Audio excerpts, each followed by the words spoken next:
Carla Estrada napasigaw dahil hindi niya alam ang mga pangyayari. Natatakot si Ma'am Carla Estrada na baka si Andrea Brillantes ang magiging forever ng anak na si Daniel Padilla. May pagkakataon pa kaya si Catherine Bernardo na magtagumpay sa laban na ito? Well, sabi nga ni Ma'am Carla Estrada na malamang kung hindi maaayos ang kanilang relasyon sa isa, dalawa, 3 buwan ay posible nga nalilisan na ang lahat.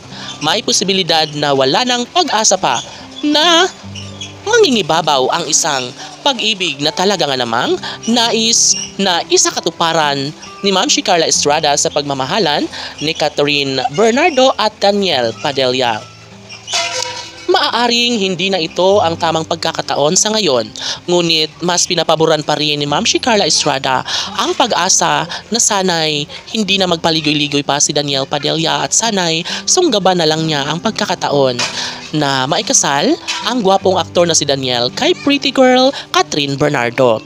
Yes, nagahari ang pagmamahala nila sa isa't isa, kaya ito ang laging sinasabi ni Ma'am Carla Estrada na kahit ano paman ang bagyo na dumating sa kanilang pagmamahalan, kahit na ang sa kasalukuyan ay si Andrea Brillantes ang naging karelasyon ni Daniel Padilla, ay hindi pa rin naman nawawala ng pag-asa ang mamshi ng bayan na si Carla Estrada. Opo, narito na tayo sa kaguluhan na pinag-aabangan ng lahat. Siyempre, mas nakakaramdam sila ng awa kay Catherine Bernardo. Matibay ang isang relasyong ipinundar ni Catherine at Daniel, ngunit sa isang iglap ay nagkaroon na ito ng hindi magandang pangyayari na talaga nga namang nais ng lahat na sumpain at ipaglalaban ni Ma'am Carla Estrada ang katotohanan na sadyang pamatay oras lamang si Andrea Brillantes kay Daniel Padilla.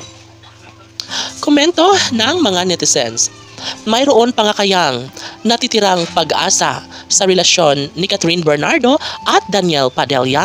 Maaari nga kayang magiging makabuluhan ang pangarap ni Ma'am Carla Estrada sa relasyon ni Catherine at Daniel? Paano na lang kung si Andrea Brillantes nga ang magiging ina ng mga magiging supling ni Daniel? Matatanggap pa kaya ito ni Carla Estrada? Well, abangan na lang natin ang mga pangyayaring sadyang tunay na kinagigiliwan ng mga bashers ngayon. Samantala, nagngingit-ngit sa inis ang milyon-milyon ng mga tagahanga ni Catherine at Daniel dahil sa tuluyang pagkawasak sa kanilang pagmamahala na dahil kay Andrea Brillantes. Laban!